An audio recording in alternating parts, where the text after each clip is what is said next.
안녕하세요. 탈탈토목입니다. 오늘은 1일차 흙의 기본적인 특징에 대해 시작해 보겠습니다. 우리가 토질력학이라는 학문을 접하기 전에 흙이라는 단어를 듣게 된다면 일반적으로 흙입자를 생각하게 됩니다. 그러나 흙과 흙입자는 매우 다릅니다. 토질력학에서 흙이라는 것은 흙입자와 물, 공기를 모두 포함한 것을 의미합니다. 또 토질력학에서는 흙입자와 흙입자 사이에 비어있는 공간을 간극 또는 공극이라고 표현하게 되는데, 이 비어있는 공간을 물과 공기가 채우고 있다고 이해하시면 됩니다. 따라서 토질력학에서 흙이란 흙입자와 흙입자 사이에 간극 또는 공극에 포함된 물과 공기로 구성된 삼상재료로 정의할 수 있습니다. 여기서 우리가 삼상재료라는 단어에 익숙해져야 되는데, 흙입자는 고체 상태이고 물은 액체 상태, 공기는 기체 상태이기 때문에 우리는 흙을 세 가지 상태, 즉 삼상재료라고 표현합니다. 여기서 한 가지 알아둬야 하는 것은 흙입자와 물은 부피와 무게가 있지만 공기는 부피만 있고 무게는 없다는 사실입니다. 앞서 설명했듯이 흙은 삼상재료입니다. 따라서 흙의 역학적 고동이 흙의 삼상 비율에 영향을 받는 것은 당연합니다. 토질력학에서는 흙의 삼상 비율을 몇 가지 문자로 표현하게 되는데 이를 암기해야 됩니다.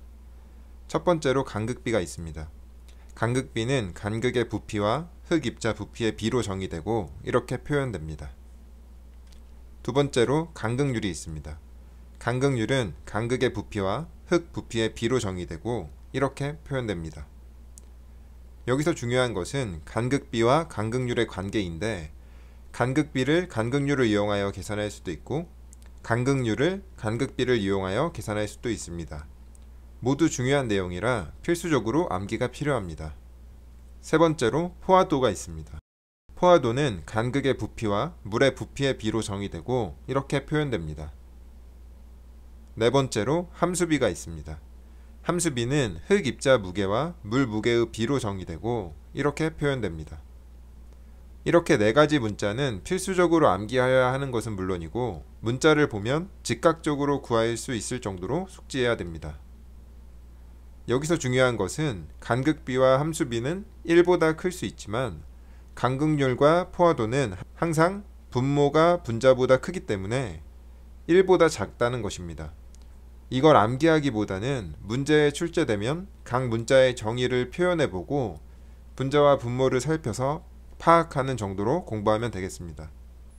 1번이랑 2번을 한번 풀어보겠습니다. 삼상관계는 거의 100% 출제되는 문제니까 반드시 철저하게 학습하시기 바랍니다.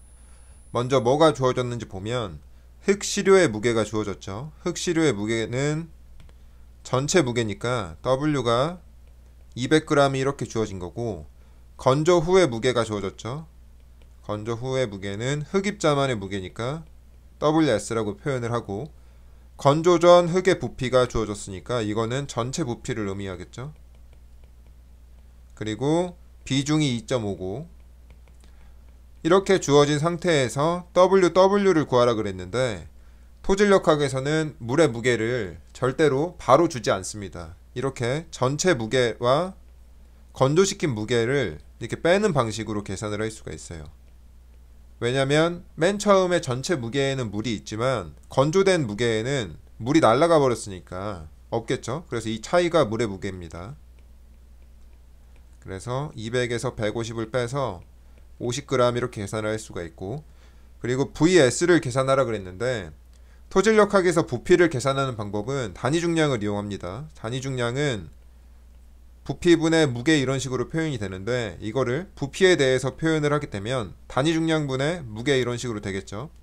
그래서 이걸 이용해서 VS를 계산을 하면 감마 S분의 WS 이런 식으로 되겠죠. 그런데 감마 S는 우리가 GS 감마 W 이런 식으로 표현을 할 수가 있습니다. 이것도 굉장히 중요하니까 암기해 두시고, 그래서 WS 이런 식으로 들어가는데 WS는 150g이라 그랬죠. 그리고 GS는 2.5라 그랬고, 감마 W는 토질력학에서 잘 안 주어지는데 안 주어지면 1g/cm 3승을 쓰면 됩니다. 그래서 이거를 계산을 하게 되면 60cm 3승이 나오겠죠. 그리고 마찬가지로 물의 부피도 감마 W분의 WW 이렇게 하면 되고, 감마 W는 1g/cm 3승이고 WW는 아까 계산했죠. 50g. 그래서 50cm 3승이 됩니다. 그리고 나서 VV는 우리가 전체 부피에서 흙 입자의 부피를 빼면 되겠죠. 그래서 110cm 3승분에 60cm 3승을 빼서 50cm 3승이라고 할 수 있겠네요. 그래서 2번은 이 결과들을 이용해서 여기 50g, 60cm 3승, 50cm 3승, 50cm 3승을 이용해서 간극비랑 간극률, 포화도 함수비를 계산을 하라고 했습니다. 한번 구해보죠. 이거를 결과를 이쪽으로 써놓고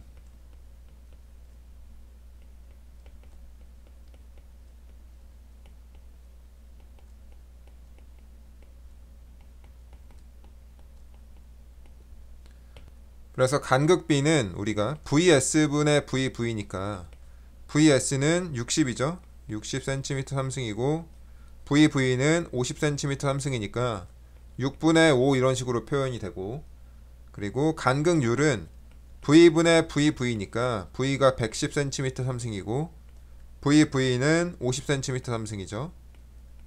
그래서 11분의 5 이렇게 됩니다. 그런데 만약에 우리가 전체 부피가 안 주어졌다면 간극률을 이런 식으로 계산을 할 수가 없겠죠. 그럴 경우에는 간극비를 이용해서 1 플러스 2분의 2 이런 식으로 계산을 할 수가 있습니다. 1 플러스 6분의 5분의 6분의 5니까 위아래 6을 곱하면 11분의 5가 되겠죠. 그래서 이런 식으로도 구할 수 있고 아니면 간극비를 이용해서 구할 수도 있고 이렇게 결과값은 같습니다. 그 다음에 포화도를 계산을 해보면 포화도는 VV분의 VW니까 VV가 50cm분의 50cm 3승이고 VW는 50cm 3승이니까 똑같이 포화도는 1이 될 테고, 오메가는 WS분의 WW니까 WW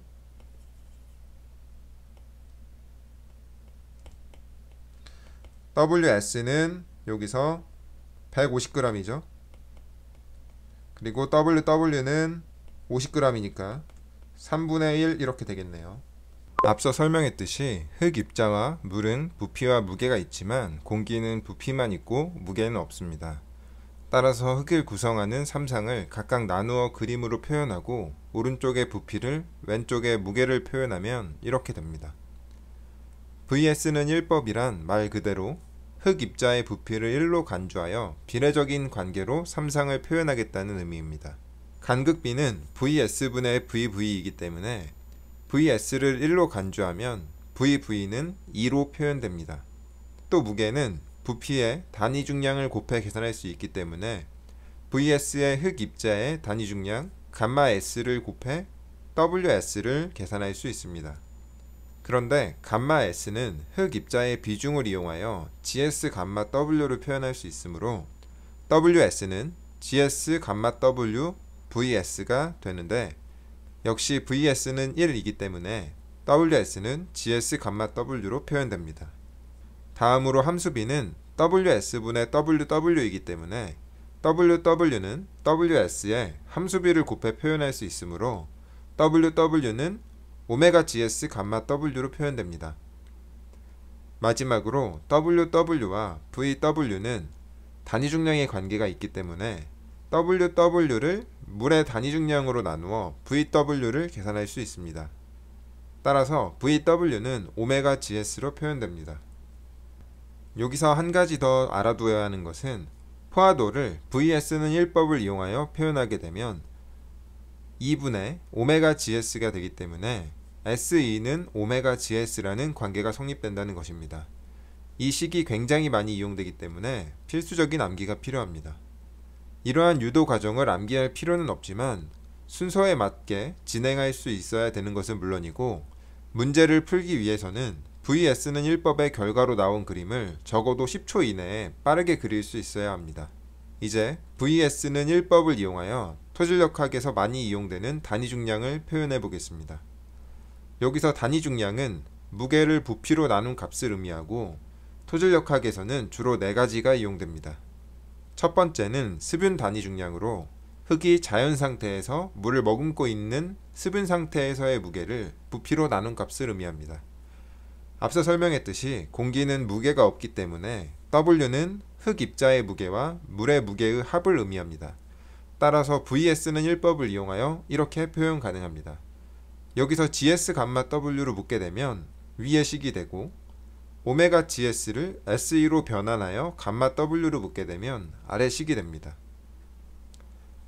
두 번째는 건조 단위 중량으로 흙의 건조 중량을 부피로 나눈 값을 의미합니다. VS는 1법을 이용하여 이렇게 표현 가능합니다. 그런데 건조 단위 중량을 간극비에 대해 정리한 식이 많이 이용되기 때문에 다음의 식 또한 암기하여야 합니다. 또 한 가지 중요한 것은 스빈 단위 중량과 건조 단위 중량의 다음과 같은 관계입니다. 유도 과정은 중요하지 않고 이러한 관계가 있다는 사실을 암기하여야 합니다. 세 번째는 포화 단위 중량으로 흙의 포화도가 1일 때 무게를 부피로 나눈 값을 의미합니다. 방금 전에 설명했던 스빈 단위 중량의 식에서 포화도에 1을 대입하고 감마 W로 묶어서 표현 가능합니다. 네 번째는 침수 단위 중량으로 물 속에서 흙의 무게를 부피로 나눈 값을 의미합니다. 침수 단위 중량은 포화 단위 중량에서 물의 단위 중량을 차감하는 방식으로 계산됩니다. VS는 1법 관련해서 암기할 것이 많은데 흙의 삼상을 표현하는 방법으로 추후에 배우게 될 단원들에서 꾸준히 이용되기 때문에 반드시 철저한 암기가 필요합니다. 이번에는 3번을 풀어보겠습니다. 뭐가 주어졌는지 보면 우선 함수비가 0.2로 주어졌고, 수분 단위 중량 감마 T가 15kN per m 3승 이렇게 주어졌고, 비중 GS가 2.5로 주어졌습니다. 이 상황에서 간극비를 구하라고 했는데 우리가 간극비는 VS분의 VV인데 지금 뭐 구할 수 있는 식이 없죠. 들어갈 수 있는 요인이 안 주어졌으니까 그러면은 다른 식을 또 생각을 해봐야 됩니다. 그래서 우리가 쓸 수 있는 식이 감마 D분의 GS 감마 W 마이너스 1 이런 식을 쓸 수가 있는데 지금 감마 D가 없죠. 그러면 요거를 어떻게 계산을 하느냐, 토질력학에서는 이렇게 항상 함수비랑 수분 단위 중량으로 건조 단위 중량을 이렇게 감춰 놓습니다. 이거를 1 플러스 오메가 분의 감마 T 이런 식으로 계산을 할 수가 있죠. 그래서 1 플러스 0.2분의 15kN per m 3승이니까 이걸 계산하게 되면 12.5 kN per m 3승이 나옵니다. 요거를 대입을 하시면 되고, 그래서 간극비를 계산을 하게 되면 12.5 kN per m 3승분의 GS가 2.5죠. 그리고 감마 W를 아까는 1g per cm 3승을 쓰면 된다고 했는데 이렇게 쓸 수도 있지만 1g per cm 3승이 10kN per m 3승이랑 같고 1톤 per m 3승이랑 같습니다. 요거를 다 기억해 두세요. 그래서 여기다는 밑에 거랑 단위를 맞춰서 10kN per m 3승을 대입을 해서 이렇게 하면 1이 나옵니다. 그러면 간극비는 계산이 됐죠. 그리고 나서 포화도를 계산을 하라고 했는데 포화도도 우리가 VV분의 VW 하면 되지만 지금 없죠. 부피에 관한 그런 요인들이. 그래서 이렇게 계산을 할 수가 없고 또 다른 식을 한번 또 생각을 해보는 겁니다. 또 뭘 쓸 수 있냐면 SE는 오메가 GS 이런 식을 쓸 수가 있죠. 그래서 이거를 포화도에 대해서 정리를 하면 2분의 오메가 GS가 되는 거고 2는 1이고 오메가는 0.2죠. 그리고 GS는 2.5니까 이거를 계산을 하게 되면 0.5가 계산이 됩니다. 4번을 한번 보겠습니다. 물론 이 문제를 우리가 VS는 1법을 이용해서 풀게 된다면 이런 식으로 그림을 그려서 여기가 흙 입자고 여기가 물, 공기 이렇게 되면 VS는 1법이니까 여기가 1이겠죠. 그리고 이 그림을 암기하고 있어야겠죠 우선. 그래서 여기가 GS 감마 W 오메가 GS 감마 W 요 정도까지는 자연스럽게 나와야 되는 거고, 그 다음에 문제에서 구하라고 하는 게 흙의 단위 중량이니까 감마는 전체 부피분의 전체 무게겠죠. 그래서 전체 부피가 지금 1 플러스 2고 이 전체 무게는 요거랑 물의 무게랑 흙입자의 무게를 합쳐야 되니까 GS 감마 W 더하기 오메가 GS 감마 W 이렇게 해서 여기서 감마 W로 묶는데 오메가 GS가 SE죠. 그래서 여기다가 GS 더하기 SE 이렇게 하면 이제 문제에서 간극비가 주어졌죠. 그래서 간극비가 0.5고 물의 단위 중량은 안 주어졌으니까 우리가 10kN/m 3승을 쓰면 되고, GS는 문제에서 2.5라 그랬으니까, 그리고 포화도는 0.5죠. 그리고 간극비는 마찬가지로 0.5. 그래서 이거를 계산을 하게 되면 3분의 55 kN/m 3승 이렇게 나올 텐데, 매번 이런 과정을 우리가 할 수가 없으니까 이식을 암기를 해야 됩니다. 수변 단위 중량이 1 플러스 2분의 감마 W를 묻고 GS 더하기 SE라는 이식을 암기해야만 우리가 고득점을 맞을 수 있습니다. VS는 1법에서 외울 게 꽤 많기 때문에 V는 1법을 공부하기 전에 걱정이 생길 수 있는데, 다행히도 토질력학에서 V는 1법은 잘 이용되지 않습니다. 그러나 간혹 출제되기 때문에 V는 1로 간주하고 삼상관계를 표현하는 방법 정도로만 공부해 두어야 합니다. 우선 V는 1로 간주하면 간극률이 V분의 VV이기 때문에 VV는 N으로 표현됩니다. VS는 V에서 VV인 N을 차감해서 1-N으로 표현할 수 있고, VS는 1에서 설명한 것과 동일하게 VS의 흑의 비중 GS 감마 W를 곱해 WS를 표현할 수 있습니다. 마찬가지로 WS의 함수비를 곱해 WW를 표현합니다. V는 1법은 이 결과를 암기하기보다 앞의 과정으로 유도하는 정도 수준으로 학습이 필요합니다. 앞에서 흑의 역학적 거동이 흑의 삼상 비율에 영향을 받게 될 것이므로 흑의 삼상관계에 대해 공부해봤습니다. 물론 흑의 역학적 거동은 흑의 삼상 비율뿐만 아니라 흑의 삼상을 구성하는 흑 입자의 크기에도 영향을 받게 됩니다. 따라서 흑 입자의 크기는 토질역학에서 매우 중요한 관심사가 됩니다. 흑 입자는 크기가 큰 순서대로 자갈, 모래, 실트, 점토로 분류됩니다. 이들을 분류하는 방법으로는 대표적으로 통일분류법과 아시토 분류법이 있습니다. 수험생분들은 두 가지 분류 방법에서 입자를 분류하는 기준에 대한 암기가 필요합니다. 우선 통일분류법에서는 자갈과 모래를 4.75mm를 기준으로 분류하지만, 아시토 분류법에서는 자갈과 모래를 2mm를 기준으로 분류합니다. 그러나 통일분류법과 아시토 분류법 모두 모래와 실트를 0.075mm를 기준으로 분류합니다. 토질역학에서는 자갈과 모래를 조립분, 실트와 점토를 세립분이라고 하기 때문에 통일분류법과 아시토 분류법 모두 조립분과 세립분의 분류 기준을 0.075mm로 한다는 표현도 맞는 말입니다.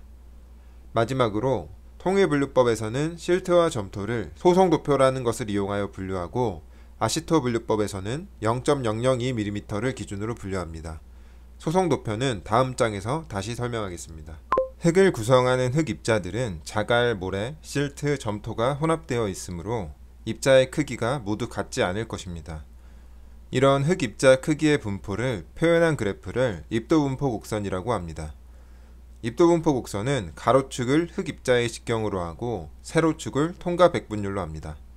입도분포 곡선을 그리기 위해서는 체분석 시험과 비중병 시험을 진행해야 합니다. 우선 체분석 시험은 0.075mm 이상 입자들에 대해 진행되는 시험입니다.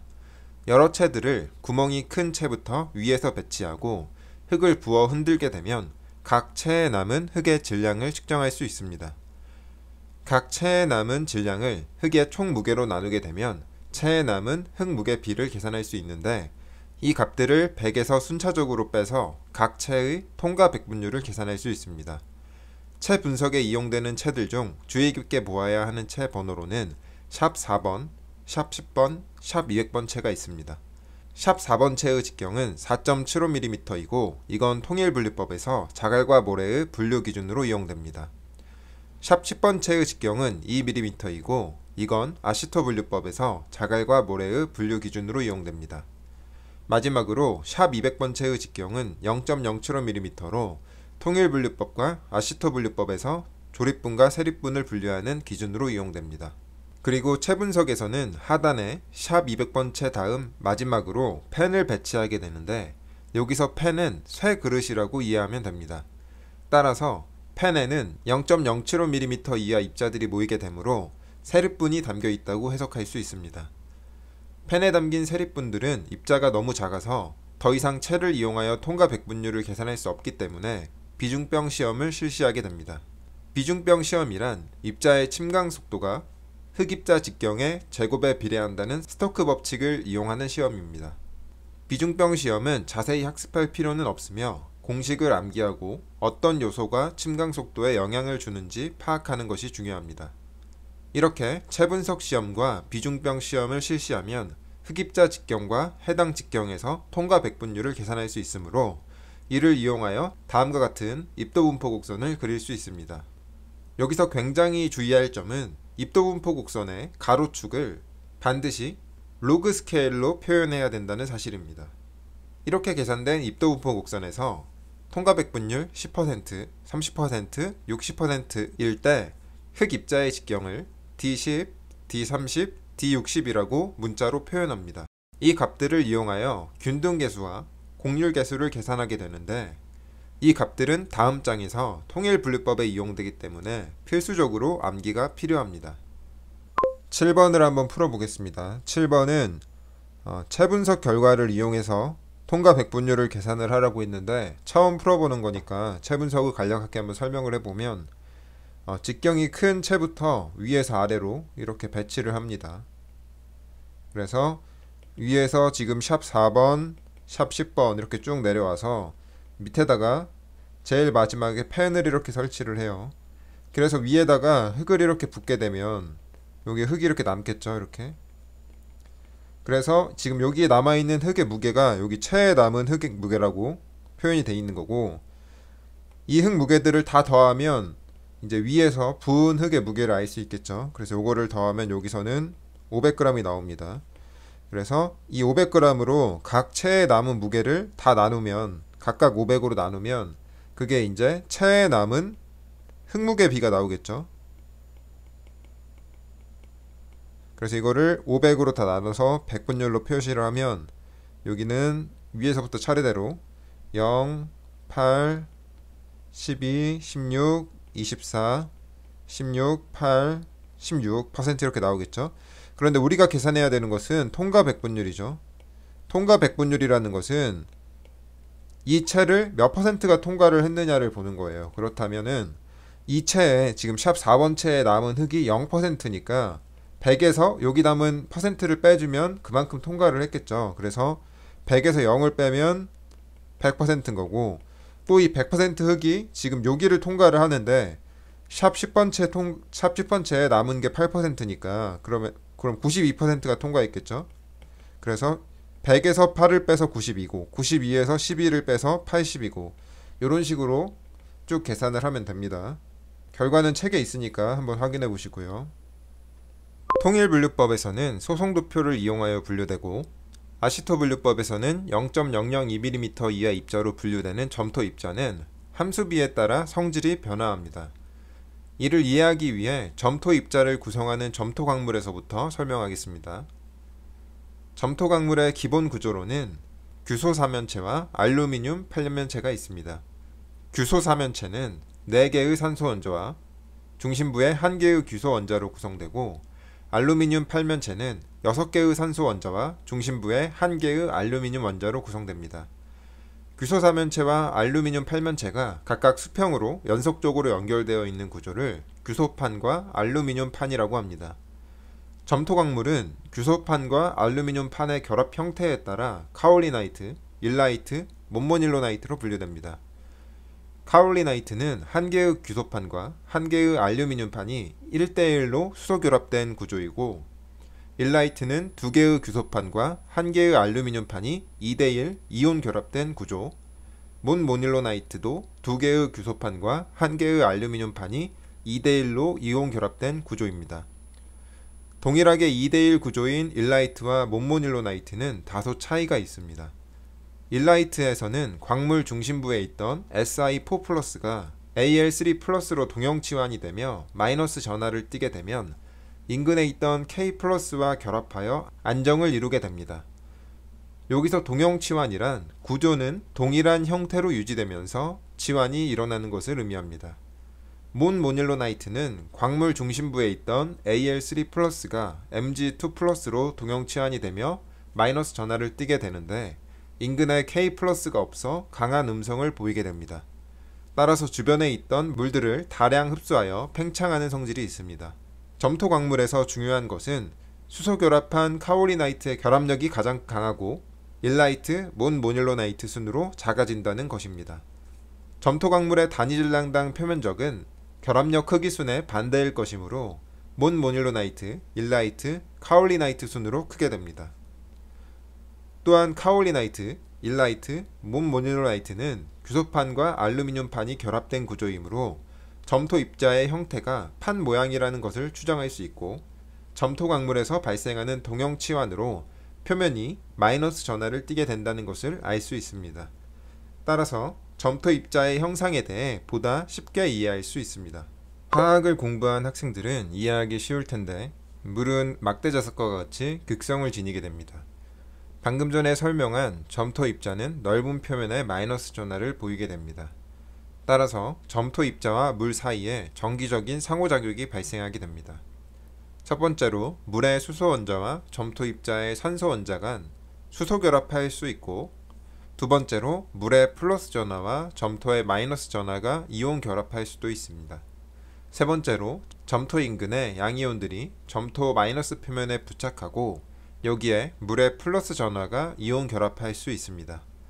위와 같은 이유로 점토 인근의 물은 거동에 제한을 받게 되는데, 이를 이중충수 또는 확산 이중충수라고 하고, 점토 입자에 완전히 접촉되어 있는 물을 흡착수라 합니다.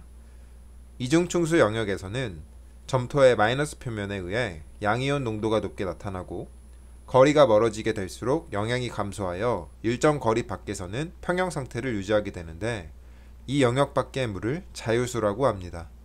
따라서 점토 입자는 인근 물의 함량에 따라 흙의 성질이 변화하게 되는데, 이러한 성질을 연경도라 합니다.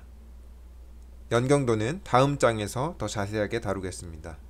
오늘은 흙의 정의, 흙의 삼상관계, VS는 1법, V는 1법, 흙 입자의 분류, 입도 분포 곡선, 점토 광물, 점토 입자와 물의 상관관계에 대해 공부해봤습니다. 토질력학에서 가장 기본적인 내용으로 철저한 암기가 바탕이 되지 않는다면 이후에 다른 단원을 학습하는데 어려움이 생길 수 있기 때문에 다른 장보다 더 열심히 공부하시기 바랍니다. 오늘은 여기까지 하겠습니다.